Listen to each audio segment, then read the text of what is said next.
What up, this is Rama covering movies, TV, and entertainment, and here's my review of HBO new series, Winning Time, The Rise of the Lakers Dynasty. Hey, before you watch my review, please subscribe to my channel, press that like button, and ring that bell so you can get notified whenever I post new videos. And if you'd like to help support this channel, please do so at patreon.com/ramashcrane. That's patreon.com/ramashcrane. Let's rock this. First up, I would like to say thank you to HBO for granting me the screeners to this entire new show. They've asked me to not spill spoilers, therefore this review is spoiler free. I repeat, there are no spoilers in this video review. Hot damn, this show is spectacular. And trust me, you don't have to be a Laker fan to enjoy this one, because Winning Time is engaging as hell. From the characters breaking the fourth wall, to the grainy look that makes it seem as if they filmed this whole thing in the 80s, this is a vibrant, electrifying dramatization of the team, the owners, and that whole self-indulgent, decadent era. As a lifelong Lakers fan, this show kind of makes me wish I had been around during that heyday. I mean, sure, celebrating Shaq and Kobe's three-peat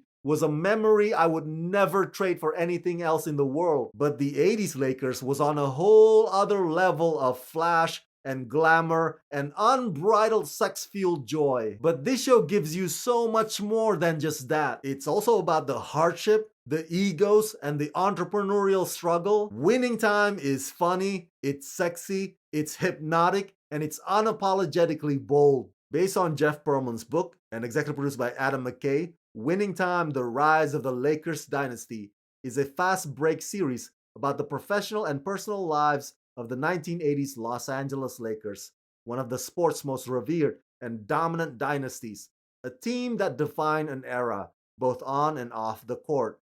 Starring John C. Reilly, Quincy Isaiah, Jason Clarke, Adrien Brody, Gabby Hoffman, Jason Segel, Rob Morgan, and Sally Field. One of the things you'll notice about this show is that it structures the episodes in terms of the transitioning from Coach Jerry West to Jack McKinney to finally Pat Riley. So even though John C. Reilly as Jerry Buss is more or less the lead star, it's those changes in management and leadership that drive the ups and downs of Lakers' journey to becoming champions. It definitely gets you wondering, would they have become a great team had West stayed on? Those questions and more will linger in your head because of Winning Time. Speaking of team, that's another aspect that this show sheds light on. The rough beginnings of them working together. Because everyone thinks that they're the bomb diggity. Yeah, those guys are now on the pantheons of all-time greats. But back then, at the time, they were their own worst enemies. Oh, I almost forgot. Trigger warning for those of you who are easily triggered. Because this show is set in the 80s, a lot of the jokes on Winning Time can be considered offensive by today's standards. The whole objectification and the name calling. But in my opinion,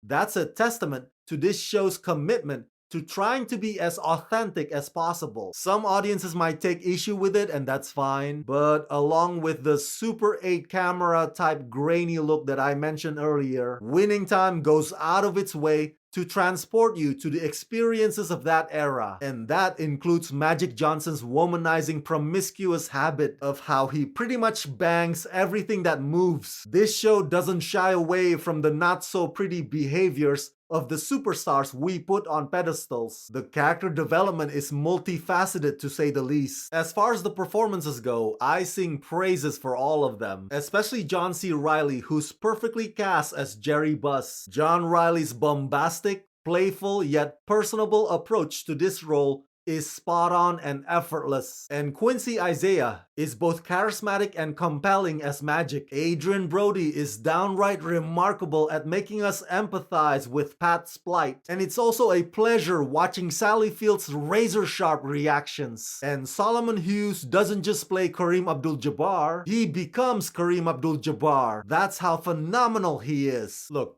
this show has a lot of moving components, but it's also somewhat inspiring because the theme that keeps popping up is these characters pushing back against naysayers, haters, and doubters. Listen, say what you want about Jerry Buss, but if we take this show's depiction of him at face value, then Jerry was also a visionary who wanted to revolutionize not only the Lakers, but also the pizzazz and the spectacle surrounding the game. This is sex, drugs, and basketball. Buckle up for Winning Time!